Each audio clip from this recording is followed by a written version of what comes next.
Assalamualaikum warahmatullahi wabarakatuh. Halo teman-teman, kami dari kelompok 5 ingin menjelaskan tentang materi counseling self. Ikuti kami terus ya. Pertama, A. Pengantar counseling self. Konseling yang berpusat pada client centered, sering pula disebut dengan konseling teori diri, self theory, konseling non-direktif, dan konseling Rogerian. Konseling self centered ini dipelopori oleh Rogers. Adapun asumsi tentang manusia menurut konseling self ini adalah sebagai berikut. A. Manusia adalah rasional, transosialisasikan, dan dapat menentukan nasibnya sendiri. B. Dalam kondisi yang memungkinkan, manusia akan mampu mengarahkan diri sendiri maju dan menjadi individu yang positif dan konstruktif. B. Struktur kepribadian. Rogers membentuk teori kepribadian berdasarkan 3 komponen pokok, yaitu A. Organisme. Istilah organisme menjelaskan individu secara totalitas. Organisme adalah sebuah sistem yang diorganisir secara total, di mana apabila salah satu bagian sistem berubah, maka akan mengakibatkan pula perubahan bagian yang lainnya. B. Lapangan fenomenal. Lapangan fenomenal adalah keseluruhan pengalaman yang pernah dialami seseorang. Yang berikutnya C. Self.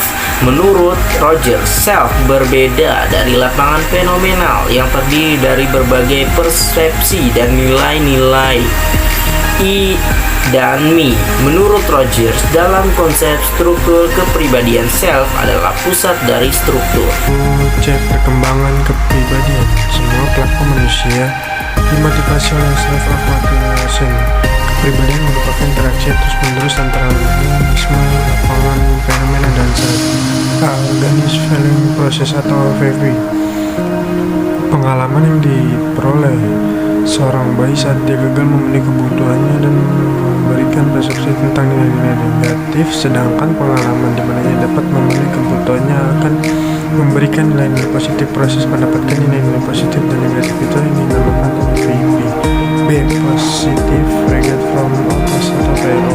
Positive regard from others adalah kondisi di mana individu mulai menerima nilai-nilai orang lain dibandingkan dengan nilai yang dia miliki. Nilai yang akhirnya membentuk evaluasi cara berpikirnya berdasarkan perilaku yang dinilai orang lain.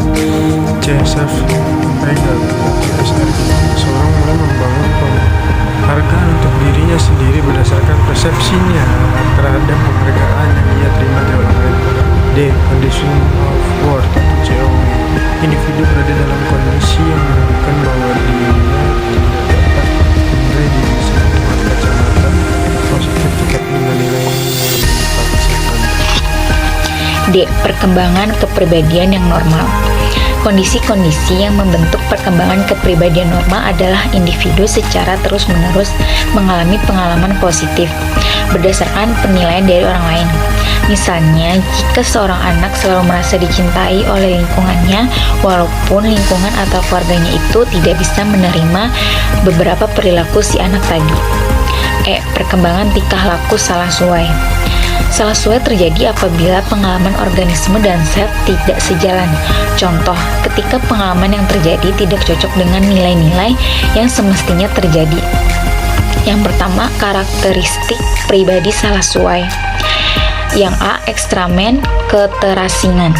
Rogers berpendapat bahwa keterasingan adalah individu yang dalam perkembangannya mendapat nilai-nilai tertentu yang tidak dapat membenarkan dirinya sendiri.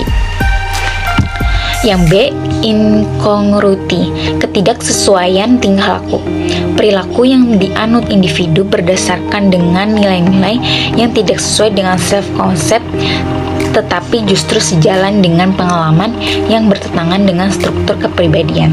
C. Anxiety atau kecemasan. Kecemasan muncul sebagai reaksi terhadap penolakan, merasa terancam, takut disakiti yang akhirnya memicu bagaimana ia melakukan pembelaan terhadap dirinya. Yang D itu defense mekanisme atau mekanisme pertahanan.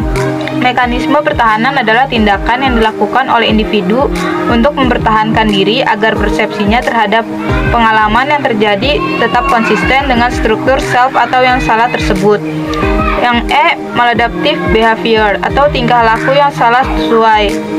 Perilaku menyimpang biasanya menggiring individu berada pada tingkat ketegangan atau kecemasan. Perilaku ini cenderung kaku atau tidak fleksibel karena adanya kerancangan persepsi dirinya terhadap pengalaman yang sudah ia alami sendiri.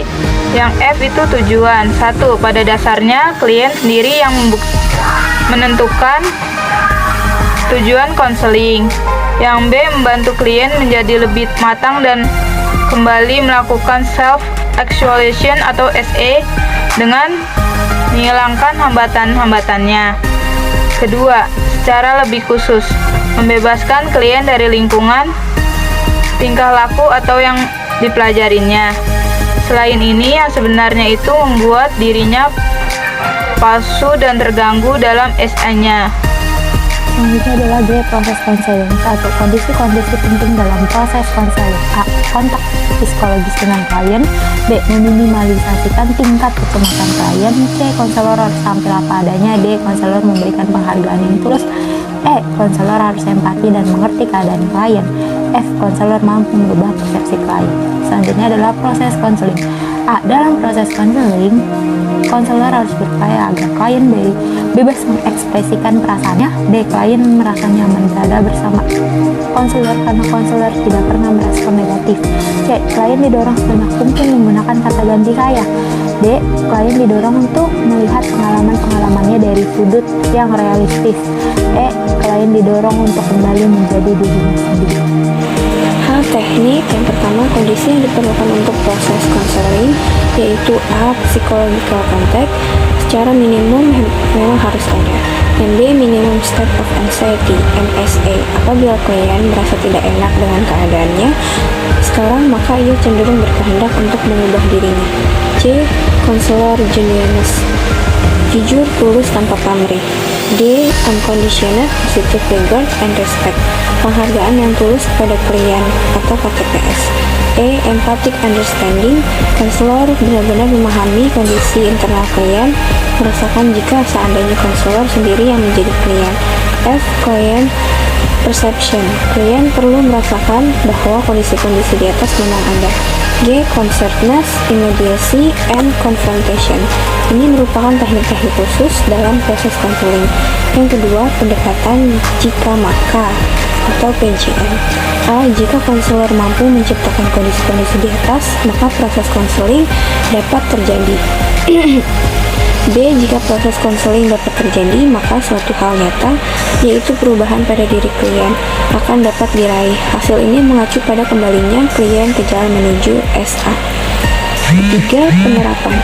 A. Konselor menjadi alter ego bagi klien. B. Tanggung jawab dalam hubungan konseling diletakkan pada klien, bukan pada konselor. C. Waktu perlu dibatasi. Hal ini disampaikan kepada klien.